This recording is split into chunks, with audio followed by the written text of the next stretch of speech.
Hi ನಮಸ್ತೆ ಎಲ್ರಿಗೂ. ಇವತ್ತು ನಾನು ಮಾತಾಡ್ತಕ್ಕಂಥ ವಿಷಯ ಏನಂದ್ರೆ ನಮ್ಮ ಆರೋಗ್ಯಕ್ಕೋಸ್ಕರ ಯೋಗ ಪ್ರಾಣಾಯಾಮ ಎಕ್ಸರ್ಸೈಸು ಯಾವ ವಯಸ್ಸಲ್ಲಿ ಮಾಡಬೇಕು, ಯಾವಾಗ ಮಾಡಬೇಕು ಅಂತ. ಮೆಜಾರಿಟಿ ಪೀಪಲ್ ಏನು ಉದ್ದೇಶ ಅಂದ್ರೆ ತೂಕ ಜಾಸ್ತಿ ಆದಾಗ, ಫ್ಯಾಟ್ ಜಾಸ್ತಿ ಆಗುತ್ತದೆ, ಹೆಲ್ತ್ ಸಮಸ್ಯೆ ಆದಾಗ ಇವನ್ನೆಲ್ಲ ಮಾಡಬೇಕು ಅಂತಾರೆ.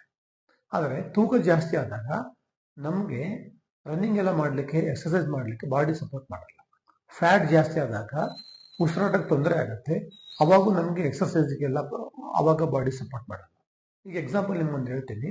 ಶ್ರೀಮಂತ ವ್ಯಕ್ತಿಗಳು ಇನ್ನೂ ಶ್ರೀಮಂತರಾಗ್ಲಿಕ್ಕೆ ಅವರು ಡೇ ಒನ್ ಇಂದ ಕೆಲಸ ಮಾಡ್ತಾರೆ. ಮತ್ತೆ ಅವ್ರು ಬಡವರ ಬರೀ 8 ಗಂಟೆ ಟೈಮ್ ನೋಡಿ ಕೆಲಸ ಮಾಡಲ್ಲ. ಅವ್ರು ಯಾವಾಗ್ಲೂ ಅವರು ಶ್ರೀಮಂತ ಆಗ್ಲಿಕ್ಕೋಸ್ಕರ ಪ್ಲಾನ್ ಮೇಲೆ ಕೆಲಸ ಮಾಡ್ತಿರ್ತಾರೆ.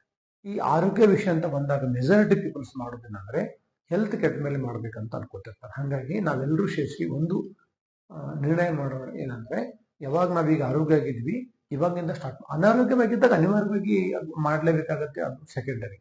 ಆರೋಗ್ಯವಾಗಿದ್ದಾಗ ಮಾಡೋಕೆ ಸ್ಟಾರ್ಟ್ ಮಾಡಿದ್ಮೇಲೆ ಒಂದು ನಾನು ಆಗ್ಲೇ ಹೇಳ್ದಂಗೆ ಎಕ್ಸರ್ಸೈಸ್ ಆಗಿರ್ಬೋದು, ಯೋಗ, ಪ್ರಾಣಾಯಾಮ, ಮೆಡಿಟೇಷನ್, ಒಳ್ಳೆ ಊಟ, ನಿದ್ರೆ, ಮತ್ತೆ ಒಳ್ಳೆ ಸ್ನೇಹಿತರ ಜೊತೆಗೆ ಸ್ನೇಹ ಮಾಡೋದು, ಒಳ್ಳೆ ಒಳ್ಳೆ ವಿಚಾರಗಳನ್ನ ಕಲಿಯೋದು, ಹಿಂಗೆಲ್ಲ ಮಾಡೋದ್ರಿಂದ ನಮ್ಮ ಬ್ರೈನಿಗೆ ಹ್ಯಾಪಿ ಹಾರ್ಮೋನ್ ರಿಲೀಸ್ ಆಗುತ್ತೆ.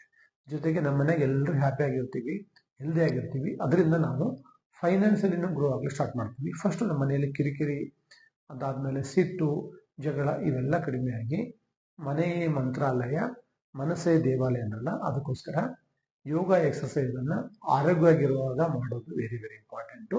ಒಳ್ಳೆ ಊಟನ ಆರೋಗ್ಯವಾಗಿರುವಾಗ ಮಾಡುವುದೇ ವೆರಿ ವೆರಿ ಇಂಪಾರ್ಟೆಂಟ್. ನಾವೆಲ್ಲರೂ ಸೇರಿ ಇವತ್ತೇನು ಮಾತಾಡಿದ್ದೀನಿ ಇದನ್ನೆಲ್ಲ ಅಳವಡಿಸ್ಕೊಂಡು ಯಾವಾಗಲೂ ಚೆನ್ನಾಗಿದೆ. ವಿಡಿಯೋ ಇಷ್ಟ ಆಗಿದ್ರೆ ತುಂಬಾ ಜನರಿಗೆ ಶೇರ್ ಮಾಡಿ. Thank you.